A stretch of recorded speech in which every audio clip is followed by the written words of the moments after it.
Sari dan Jamal adalah suami istri yang mempunyai usaha produksi terasi udang rebon. Namun hari itu Jamal mendapatkan banyak sekali udang rebon.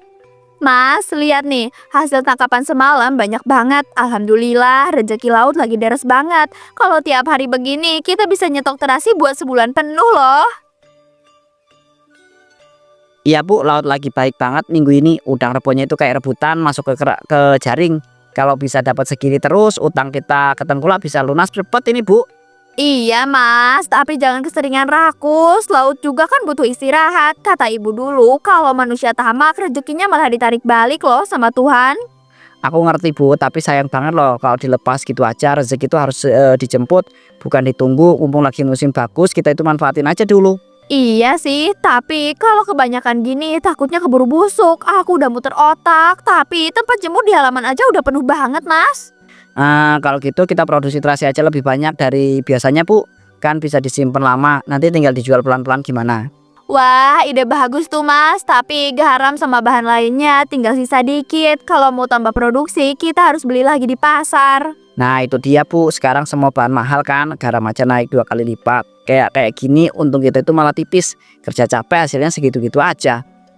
Iya mas, tapi kan itu bagian dari usaha, nggak bisa semuanya langsung untung besar. Yang penting itu tetap jujur dan hasilnya berkah, gitu kan kata mas dulu.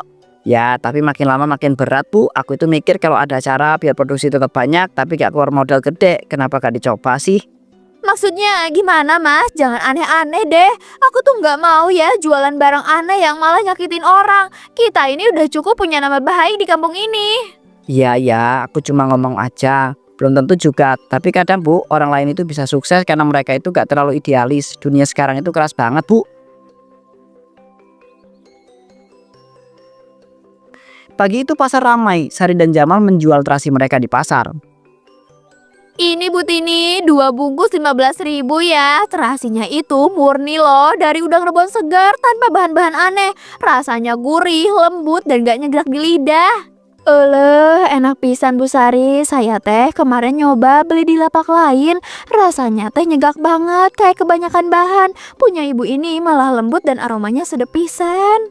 Alhamdulillah Bu, saya bikin sendiri loh sama Mas Jamal. Dijemur 2 hari penuh biar matangnya sempurna. Kalau buru-buru malah gampang basi, nggak tahan lama nanti. Wah, Bu Sari rajin banget ya. Saya aja udah capek loh aduk udang tiap hari. Makanya saya pakai bahan tambahan dikit biar gak ribet. Jadinya cepet jadi. Iya Bu Narti, tapi saya lebih suka yang alami. Capek sih, tapi hati itu tenang. Lagian pelanggan juga lebih percaya kalau nggak pakai campuran aneh. Sekarang zaman susah Bu, kalau mau awetnya dikasih dikit boraks, cuma secuil aja kok nggak kelihatan. Tapi hasilnya kinclong dan tahan lama banget. Aduh Bu, saya nggak berani, itu kan bahan berbahaya. Saya takut malah bikin orang sakit. Rezeki bersihkan lebih berkah daripada untung besar tapi nyusahin orang. Ya elah Bu Sari, dunia ini udah keras. Kalau terlalu jujur malah disikat orang lain. Gak semua orang bisa idealis terus kayak ibu tahu. Jamal yang mendengar itu pun penasaran.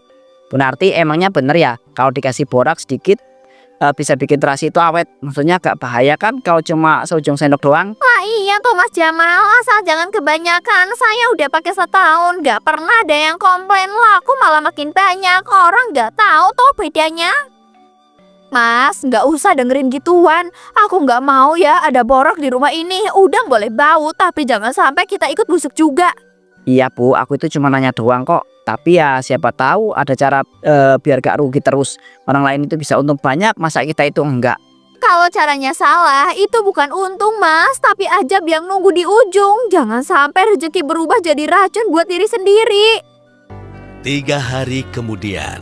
Namun terasi Jamal dan Sari tidak terlalu laku. Sedangkan stok udang rebon yang kemarin masih banyak, hingga akhirnya Jamal terpaksa memakai boraks. Bo, udangnya udah kebanyakan. Kalau nggak cepet diolah, besok pasti busuk. Coba deh pakai dikit aja bahan tambahan itu, biar cepet kering dan nggak basi. Mas, aku masih nggak tenang. Aku takut kalau ada orang makan terus mereka kenapa-napa. Kita kan nggak tahu seberapa bahaya bahan itu buat badan. Cuma dikit Bu, seujung sendok aja, nggak bakal ngerusak siapa-siapa. Yang penting terasinya itu awet, itu gak rugi kok. Mas, aku nurut aja. Tapi tolong jangan banyak-banyak ya. Aku nggak mau anak-anak kita makan dari udang kotor. Nanti takutnya nggak berkah. Ya aku itu ngerti nih, aku tambahin dikit aja ya. Cuma biar terasinya itu nggak lembek. Lihat warnanya jadi lebih cantik kan? Kayak hasil pabrik. Ya Tuhan, kok cepet banget ya berubahnya. Warnanya merah muda terang. Tapi Mas, ini baunya jadi agak aneh ya, nggak kayak biasanya. Ah itu cuma karena bahan campurannya bereaksi. Gak usah mikir aneh-aneh deh. Besok pas dijemur pasti normal lagi. Yang penting terjual laku dulu deh. Mas, aku mohon jangan tambahin lagi ya. Aku takut kebablasan. Sekali salah bisa susah berhentinya. Aku ngerasa ini udah nggak bener. Udah Bu, sekali ini aja. Besok semua bakal baik-baik aja kok. Lagian gak ada yang tahu juga kan kita itu pakai ini. Dunia itu gak bakal berhenti cuma gara-gara segenggam boraks. Semoga Mas bener deh. Tapi hatiku tetap nggak tenang. Aku cuma takut dosa kecil ini nanti tumbuh jadi malapetaka yang nggak bisa kita hentiin. Beberapa hari kemudian, Wah, Bu Sari, sekarang terasinya teh bagus-bagus ya warnanya. Cerah, padat, nggak gampang lembek kayak dulu. Saya teh beli 4 bungkus ya, sekalian buat stok di rumah. Makasih banyak Bu Tini. Iya, sekarang resepnya agak beda dikit, cuma jemurannya lebih lama aja. Jadi warnanya bisa keluar kayak gini. Hehe. Walah, Sari pintar juga ya. Kemarin katanya nggak mau pakai bahan tambahan. Sekarang kok hasilnya kinclong banget gini. Jangan-jangan udah ubah resep baru ya? Enggak Bu Narti. Saya tetap pakai cara lama kok. Cuma suami saya yang bantu ngolah lebih telaten aja. Mungkin karena itu hasilnya beda. iya Bu Narti, sekarang saya itu bantuin penuh. Kalau soal adonan, saya itu juga punya cara bisa biar cepet awet. Tapi tetap alami, rahasia dapur gitu deh. Mani keren pisan Mas Jamal. Terasinya teh enak nggak bau busuk. Pantesan pembelinya teh makin banyak tiap hari. Ini teh resepnya harus dijaga ya, jangan sampai bocor ke orang. Iya Bu, mudah-mudahan aja terus laku ya. Soalnya kalau nggak cepet dijual, saya takut malah berubah rasanya. Udah mulai aneh baunya di rumah. 2 jam kemudian. Warung terasi mereka semakin ramai dan menghasilkan untung yang banyak. Nih Bu, lihat. Baru jam 9-nya udah hampir habis setengah lapak. Kita itu untung gede hari ini. Aku itu bakal tambahin adonan lagi deh malam nanti. Mas, jangan kebanyakan ya. Aku makin ngerasa nggak enak nih. Semalam aja tanganku gatel pas ngaduk. Kayaknya bahan itu beneran nggak beres deh. Udah Bu, gatel dikit mah biasa. Yang penting hasilnya bagus. Pembeli suka, duit ngalir. Jangan mikir yang aneh-aneh deh. Ini kesempatan kita itu naik kelas loh. Nah, tuh kan bener. Saya juga udah bilang toh dari dulu. Kadang yang haram sedikit malah bikin rezeki lancar. Tapi jangan diseriusin ya, Bu. Iya, Bu. Tapi saya cuma takut yang haram dikit itu lama-lama bisa numpuk jadi dosa gede. Dunia ini mungkin nggak tahu, tapi Tuhan pasti ngitung. Udahlah Bu, rezeki gak usah ditanya-tanya. Yang penting sekarang kita itu sukses. Toh gak ada yang sakit, gak ada yang tahu. Aman kan? Beberapa bulan kemudian. Udang rebon yang dulu segar kini berubah menjadi tumpukan udang rebon busuk. Pak, ini udangnya udah busuk banget. Belatungnya aja udah keluar semua, Pak. Kita nggak bisa bikin terasi dari ini. Aku beneran nggak kuat. Tolong jangan diterusin. Udahlah Bu, sayang banget kalau dibuang. Ini hasil tangkapan berhari-hari loh. Nanti juga ketutup garam sama bumbu yang lain. Orang itu gak bakal tahu asal-usulnya. Percayalah. Tapi Pak, ini kan udah nggak pantas dimakan. Aku takut orang yang beli nanti keracunan. Gimana kalau mereka sakit karena kita? Aku nggak tega, Pak. Bu, dunia sekarang itu keras. Orang lain juga pasti melakukan hal yang seperti ini. Kalau kita itu buang semua, siapa yang kasih makan anak-anak nanti? Rezeki gak nunggu Bu.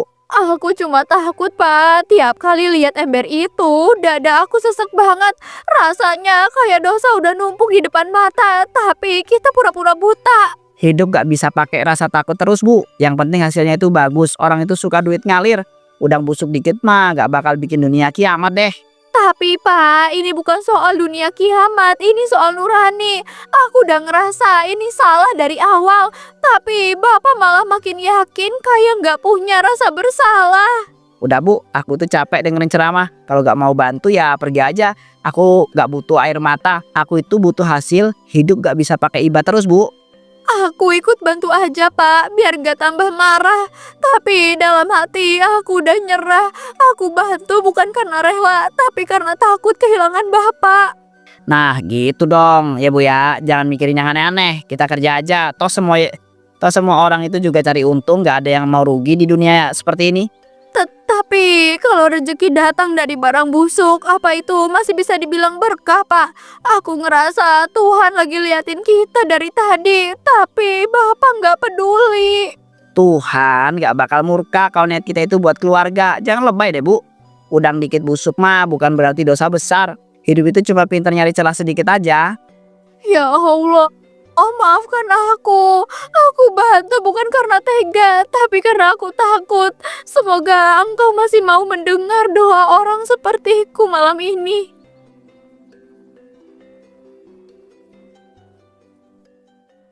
Suasana pasar yang biasanya riuh tiba-tiba berubah tegang. Bau terasi yang dulu menggoda kini bikin mual sebagian orang. Pak, itu ibu yang tadi beli terasi kita. Katanya sakit perut parah, baru aja dimakan terus langsung pucat dan muntah. Aku takut, Pak. Gimana ini? Bu, jangan ngomong keras-keras dong, nanti orang-orang itu dengar. Mungkin aja itu karena dia itu makannya kebanyakan, bukan salah terasi kita dong. Jangan langsung nuduh. Sari, aku beli terasi kemarin sore, baru dicampur sambal dikit aja, udah bikin perut perih banget. Rasanya aneh, kayak ada bau busuk di lidah. Ya Allah, Reni, kamu kenapa? Aku sumpah nggak tahu kenapa bisa kayak gitu. Aku bikin terasinya kayak biasa kok. Mungkin kamu belum makan nasi dulu ya? Enggak, Bu. Aku baru aja makan bareng suami. Tapi cuma aku yang sakit. Aku ngerasa mulutku getir banget, kayak abis makan sesuatu yang beracun. Tolongin aku, Bu. Reni, kamu tuh jangan bikin heboh dulu ya. Mungkin perut lu itu lagi gak enak. Udah minum obat belum? Jangan salahin dagangan orang sembarangan dong. Lah, Jamal, tadi suami aku aja habis makan sambal dari terasimu. Sekarang dia mulus di rumah, mau dibilang kebanyakan juga kok bisa toh barengan kayak gini. Pak, ini udah nggak bisa ditutupin lagi. Banyak yang ngeluh. Aku dengar sendiri dari pembeli lain. Gimana kalau ternyata emang dari terasi kita? Aku ngeri banget, Pak. Bu, tenang. Nanti kalau makin rame, nama kita rusak. Jangan bikin panik lah. Kita itu bilang aja mungkin bahan dari pasar kemarin yang basi, bukan salah kita. Halah, alasan aja kalian.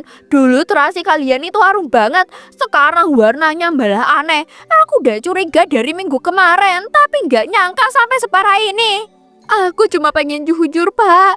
Tapi Bapak terus nyuruh aku diem. Aku nggak sanggup lihat orang kesakitan karena ulah kita. Aku pengen berhenti, Pak. Aku pengen tobat. Berhenti sekarang malah tambah bahaya loh, Bu. Kalau ketahuan bisa-bisa kita itu ditangkap. Mending diem dulu aja, nanti aku urus. Jangan buka mulut ke siapa-siapapun ya, ngerti nggak? Tapi kalau dosa udah nyebar, gimana bisa disembunyiin lagi, Pak? Bau udangnya aja nggak hilang, apalagi bau kesalahan kita yang udah bikin orang sengsara kayak gini.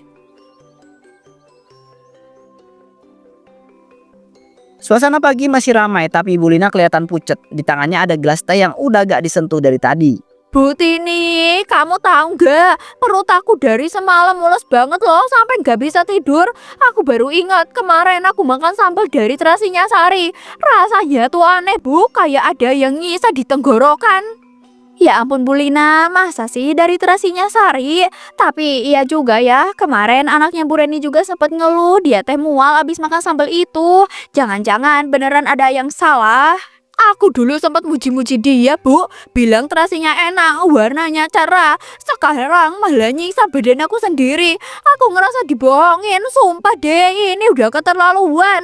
Saya juga ngerasa aneh, Bu. Udah beberapa hari ini bau dari rumah Sari teh makin nyengat. Kayak ada yang bau busuk, tapi ditutupin paksa gitu. Saya teh takut kalau mereka mainin bahan berbahaya. Udah nggak sekedar curiga, Bu. Aku lihat sendiri semalam Jamal buang ember besar ke sungai belakang rumah. Cairannya itu pekat banget, baunya nggak karuan. Aku pengen muntah waktu itu. Ih, meni parah pisan ya.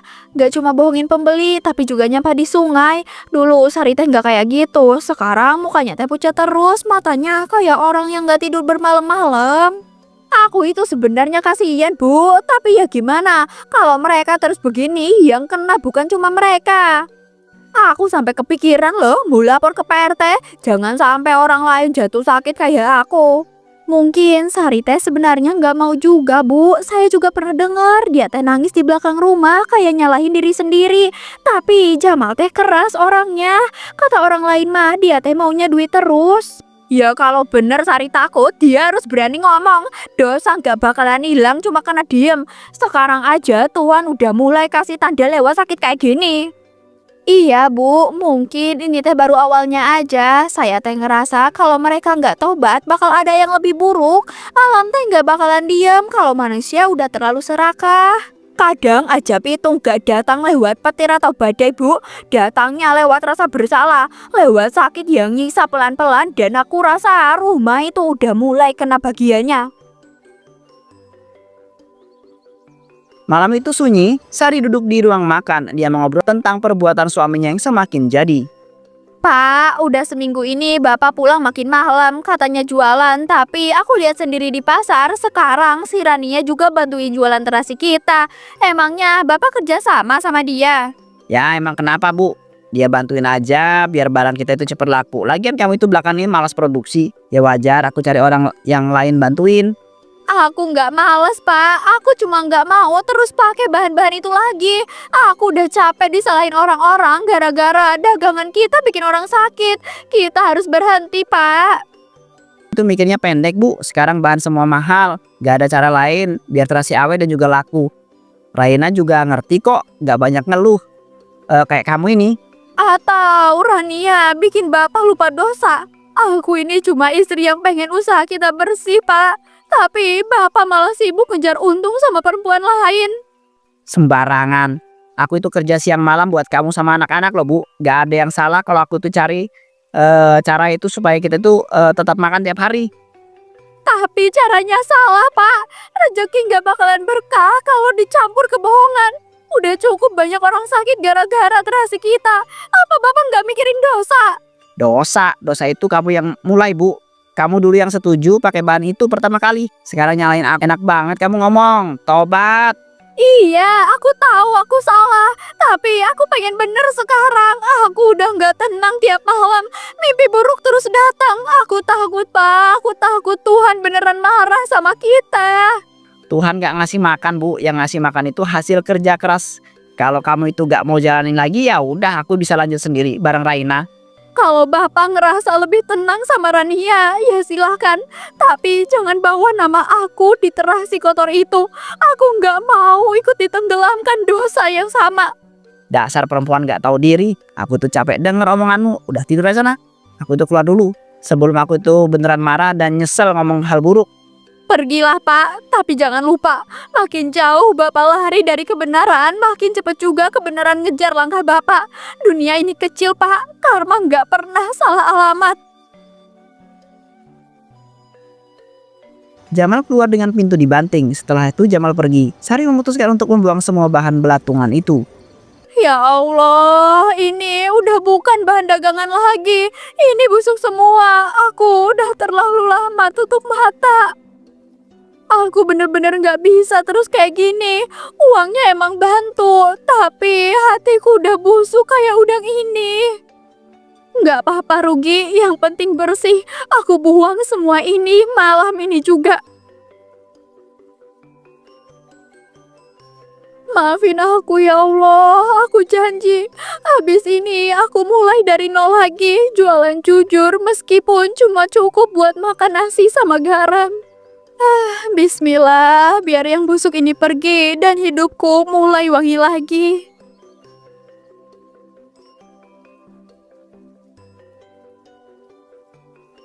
Para warga lalu melaporkan kalau banyak warga yang mendengar kalau Sari membuat terasi menggunakan udang busuk dan juga campur boraks. Ada apa ya Pak RT? Saya dengar warga ribut-ribut dari tadi. Jangan bilang semua ini gara-gara kami. Saya udah nggak pakai bahan berbahaya itu lagi kok Pak. Kalau emang nggak pakai, kenapa di belakang rumahmu masih ada ember isi bangkai udang dan bubuk putih kayak bora? Saya lihat sendiri pas tadi mau ambil air. Bohong tuh Bu Lina. Cuma sirik aja sama dagangan kita. Terasi Sari paling laris, makanya dia itu nyari alasan biar pelanggan itu balik-balik ke warung dia lagi. Pak Jamal, saya itu harap Bapak itu jujur. Air sungai udah rusak, warga rugi. Kalau ini benar ulah kalian, konsekuensinya berat. Bukan cuma denda tapi juga moral. Pak RT, saya sumpah Pak, saya udah mau berhenti dari semua ini. Tapi mungkin masih ada sisa bahan lama yang belum sempat saya buang. Saya salah Pak, saya lalai.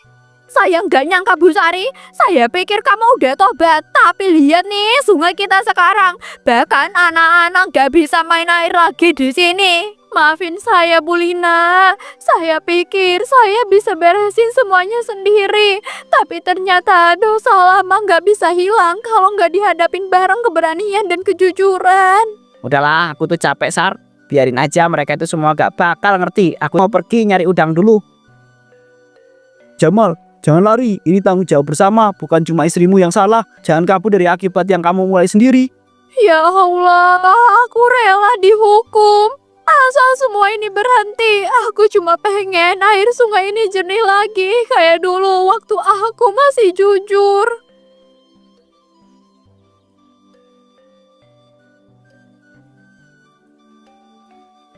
Gak mungkin lah, ini cuma badai kecil. Laut ini udah aku kenal dari kecil. Gak mungkin dia tuh tega nelan orang yang pernah dia itu kasih makan. Ya Allah, tolong aku. Aku janji, aku tuh janji gak bakal bohong lagi. Aku janji gak bakal ngerusak laut. Gak akan ngerusak laut ini lagi. Ampuni aku, jangan ambil aku ya Allah. Aku kayak gini. Sari, maafin aku cuma mau kita itu kaya. Aku cuma mau kita dihormati. Aku gak tahu semua itu bakal seburuk ini. Kapal Jamal hilang tenggelam hanyut di bawah ombak.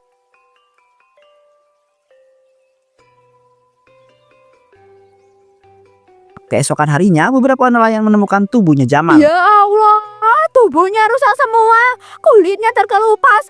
Laut itu kayak balikin dosa yang dulu dia lempar ke air ini. Aku udah duga semuanya bakalan berakhir kayak gini. Tapi tetap aja aku nggak siap lihat dia pergi secepat ini dalam keadaan seburuk itu ya Allah. Semoga ini jadi pelajaran buat kita semua ya. Kalau rezeki datang dari jalan kotor, Tuhan pasti bakal bersihin dengan cara yang paling keras. Aku janji Pak, aku bakal tebus semua kesalahan ini. Aku bakal bersihin laut, bersihin hati, meski aku harus mulai dari abu dosa kami.